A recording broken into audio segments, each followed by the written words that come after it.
Israel के प्रधानमंत्री Benjamin Netanyahu ने रविवार सुबह एक ट्वीट किया जिनमें उन्होंने मौजूदा समय में इसराइल का समर्थन कर रहे 25 देशों को शुक्रिया कहा है, लेकिन इसमें भारत का नाम नहीं है। हालांकि भारत की सत्ताधारी पार्टी बीजेपी के कई नेता और दक्षिणपंथी विचारधारा के समर्थन लगातार इसराइल की पीठ थपथपा रहे हैं और उनके समर्थन में सोशल मीडिया पर लगातार सक्रिय हैं।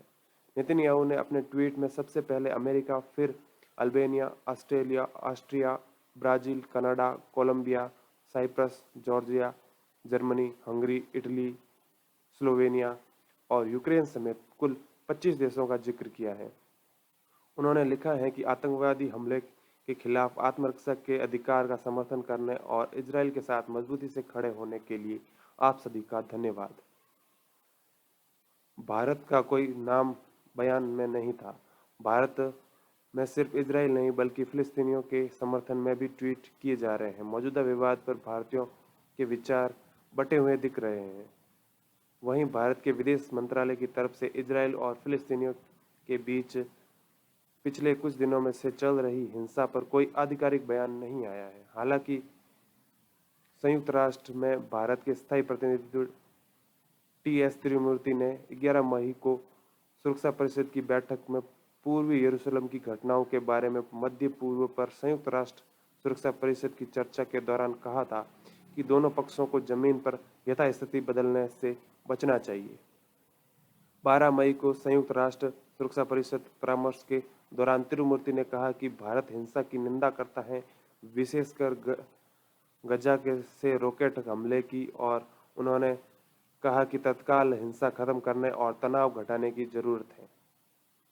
भारत और इजरायल का द्वंद्व देखें तो यरूशलेम को राजधानी बनाने की अमेरिका की घोषणा को खारिज करने के पक्ष में भारत समेत 128 देशों ने संयुक्त राष्ट्र की आम सभा में वोट किया था। भारत ने 1950 में इजरायल को एक स्टेट के रूप में मान्यता दी थी, लेकिन 1948 में इजरायल बनने के तत्काल बाद नेहरू ने मान्यता देने से इनकार कर दिया था। 1992 में भारत में ने इजरायल के साथ राजनीतिक संबंध स्थापित किए। हालांकि इसके बावजूद भारत के ने इजरायल के साथ संबंधों को लेकर बहुत उत्साह कभी नहीं दिखाया। 1992 में राजनीतिक संबंध स्थापित होने के बाद से वर्ष 2000 में पहली बार लाल कृष्ण आडवाणी एक वरिष्ठ मंत्री की हस्ती से इजरायल गए थे।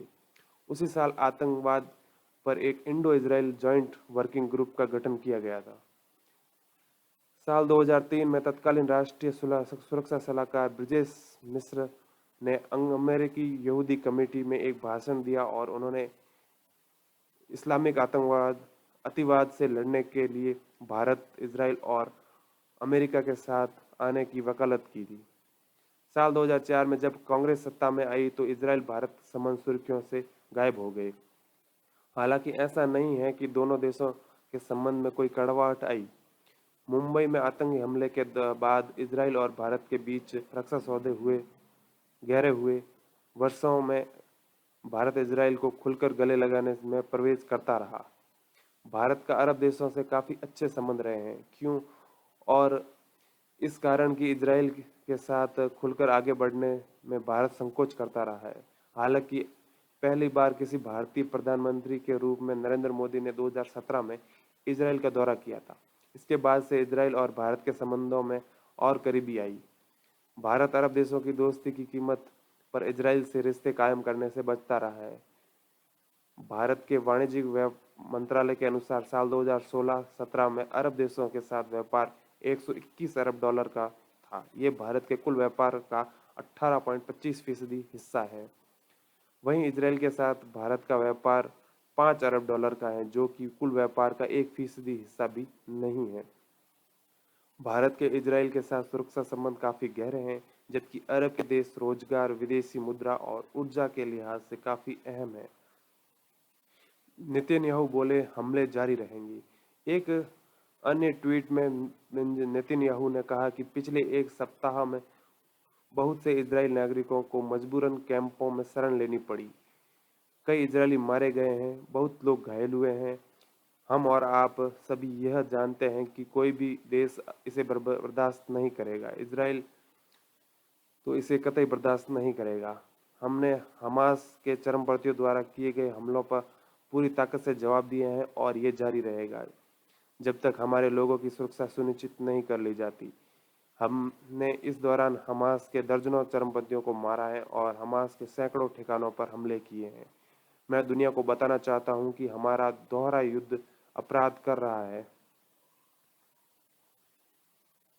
एक तो वो हमारे आम नागरिकों को निशाना बना रहे हैं, दूसरी तरफ खुद को बचाने के लिए फिलिस्तीनियों के पीछे छिप रहे हैं, उन्हें मानव कवच के तौर पर इस्तेमाल कर रहा है। हमास को हराना सिर्फ इसराइल के लिए नहीं बल्कि पूरे मध्य पूर्व में शांति के लिए जरूरी है। मैं इसराइल के मित्र देशों को धन्यवाद करता हूं जो इस समय हमारे साथ खड़े हैं। मैं अमेरिकी राष्ट्रपति को जो बाइडेन का शुक्रिया अदा करता हूं। मैं उन देशों को शुक्रिया करता हूं जिन्होंने स्पष्ट रूप से इसराइल के साथ अपना समर्थन दिखाने के लिए अपनी सरकारी इमारतों पर इसराइल के ध्वज को फहराया है। बाहरी धमकियां और आंतरिक अशांति दोनों को देख लेंगे। इसके बाद नेतन्याहू ने कहा कि इजराइल किसी भी यहूदी नागरिक के खिलाफ बनाई जा रही योजना को सफल नहीं होने देगा।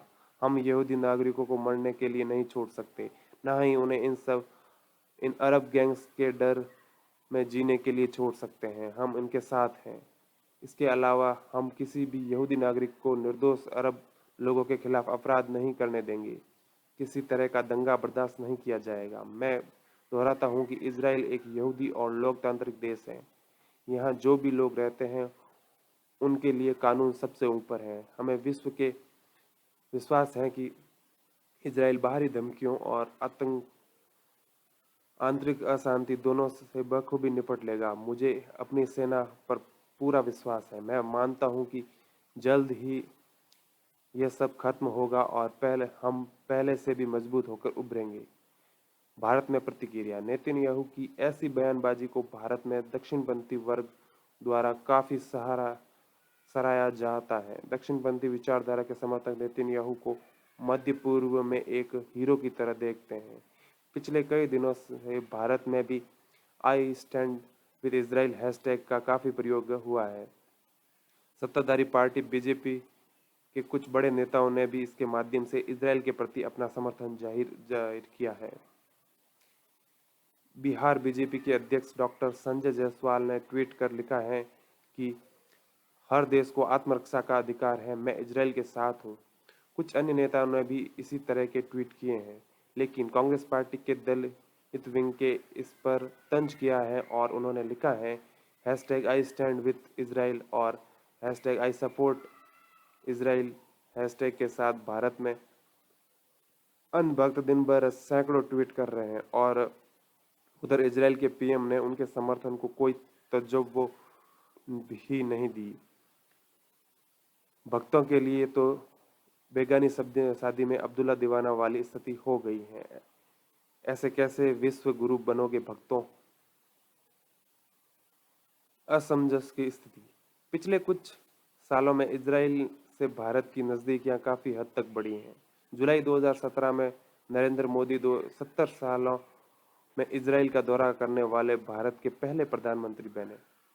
इजरायली प्रधानमंत्री बेंजामिन नेतन्याहू ने मोदी की यात्रा को शानदार बताया था। मोदी भी नेतन्याहू को अच्छा दोस्त बताते हैं, मगर इतिहास पर नजर डालें तो भारत की फिलिस्तीनी लोगों के प्रति भी नीति सहानुभूति पूर्ण रही है। भारत के विदेश मंत्रालय के अनुसार फिलिस्तीनी मुद्दे पर भारत का समर्थन देश की विदेश नीति का एक अभिन्न अंग है।